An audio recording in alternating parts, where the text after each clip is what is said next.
നമസ്കാരം. പ്രധാന വാർത്തകൾ.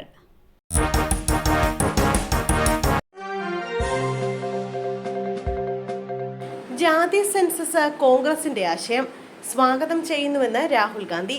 ജനസംഖ്യാ സെൻസസിനൊപ്പം ജാതി സെൻസസും നടത്താനുള്ള കേന്ദ്ര സർക്കാരിന്റെ തീരുമാനം സ്വാഗതാർഹമായ നടപടിയാണെന്ന് കോൺഗ്രസ് നേതാവ് രാഹുൽ ഗാന്ധി. ജാതി സെൻസസ് കോൺഗ്രസിന്റെ ദർശനമായിരുന്നുവെന്നും അവർ അത് സ്വീകരിച്ചതിൽ തങ്ങൾക്ക് സന്തോഷമുണ്ടെന്നും രാഹുൽ ഗാന്ധി പറഞ്ഞു. BJP ഇത്ര പെട്ടെന്ന് ജാതി സെൻസസ് സ്വീകരിക്കാനിടയായ സാഹചര്യം എന്താണെന്ന് വ്യക്തമല്ല. ബീഹാർ തെരഞ്ഞെടുപ്പിന്റെ പശ്ചാത്തലത്തിലാണെന്ന് താൻ കരുതുന്നില്ലെന്നും രാഹുൽ ഗാന്ധി അഭിപ്രായപ്പെട്ടു. കേന്ദ്ര സർക്കാർ പ്രഖ്യാപിച്ച ജാതി സെൻസസിന് സമയപരിധി വേണമെന്നും രാഹുൽ ഗാന്ധി പറഞ്ഞു. എപ്പോൾ പൂർത്തിയാക്കുമെന്ന് പറയണം. ആന്ധ്ര മോഡൽ പ്ലാൻ വേണമെന്നും രാഹുൽ ഗാന്ധി ആവശ്യപ്പെട്ടു. ചേട്ടനോട് ക്ഷമിക്കണം, നല്ല മനുഷ്യനാകാൻ ശ്രമിക്കാം, പോയിട്ട് വരാം മക്കളെ. ജാമ്യത്തിലിറങ്ങിയ വേടൻ ആരാധകരോട്. പുലിപ്പല്ല് കൈവശം വെച്ച കേസിനെ കുറിച്ച് ഒന്നും പറയാൻ പറ്റില്ലെന്ന് ജാമ്യത്തിലിറങ്ങിയ റാപ്പർ വേടൻ എന്നറിയപ്പെടുന്ന ഹിരൺദാസ് മുരളി. കേസ് കോടതിയുടെ കയ്യിലിരിക്കുന്ന കാര്യമാണ്. തനിക്ക് വേണ്ടി പ്രാർത്ഥിച്ച എല്ലാവരോടും നന്ദിയുണ്ടെന്നും വേടൻ പറഞ്ഞു. എന്നെ കേൾക്കുകയും കാണുകയും ചെയ്യുന്ന സഹോദരന്മാരോട് പറയാനുള്ളത്, പുകവലിയും മദ്യപാനവും വലിയ പ്രശ്നമാണ്. ചേട്ടനോട് ദയവായി ക്ഷമിക്കണം, നല്ല മനുഷ്യനാകാൻ ശ്രമിക്കാം, പോയിട്ട് വരാം മക്കളെ, വേടൻ പറഞ്ഞു. പെരുമ്പാവൂർ 1ാം ക്ലാസ് മജിസ്ട്രേറ്റ് കോടതിയിലാണ് പുലിപ്പല്ലി കേസിൽ വേടന് ജാമ്യം അനുവദിച്ചത്.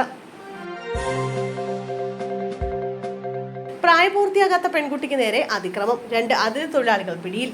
ബീഹാർ സ്വദേശികളായ ഫൈസാൻ, ഹിമാൻ അലി എന്നിവരാണ് പോലീസിന്റെ പിടിയിലായത്. കോഴിക്കോട് കസബ പോലീസാണ് ഇരുവരെയും പിടികൂടിയത്. ചാലപ്പുറത്ത് വെച്ചായിരുന്നു 14 വയസ്സുള്ള പെൺകുട്ടിക്ക് നേരെ അതിക്രമം നടന്നത്. ട്യൂഷൻ കഴിഞ്ഞ് മടങ്ങുകയായിരുന്ന വിദ്യാർത്ഥിനിയാണ് പീഡിപ്പിക്കാൻ ശ്രമിച്ചത്. പെൺകുട്ടി ഓടി രക്ഷപ്പെടുകയായിരുന്നു.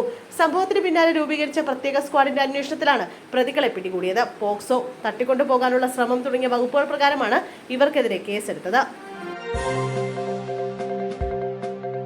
IB ഉദ്യോഗസ്ഥരുടെ മരണത്തിൽ സുഗാന്ത് സുരേഷിന്റെ അച്ഛനും അമ്മയും ചാവക്കാട് പോലീസ് സ്റ്റേഷനിൽ ഹാജരായി.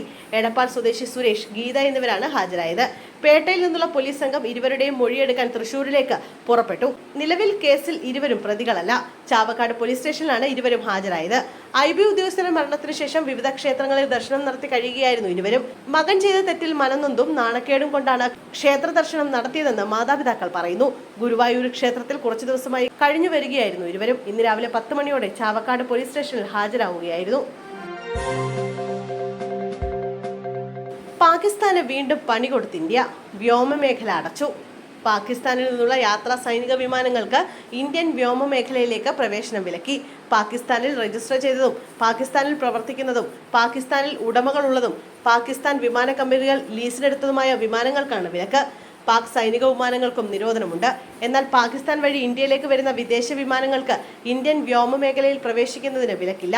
വിമാനങ്ങൾക്ക് വിലക്ക് ഏർപ്പെടുത്തിയതിന് പിന്നാലെ ഇന്ത്യൻ തുറമുഖങ്ങളിൽ നിന്ന് പാക് കപ്പലുകൾക്കും നിരോധനം ഏർപ്പെടുത്തിയേക്കുമെന്നും റിപ്പോർട്ടുണ്ട്.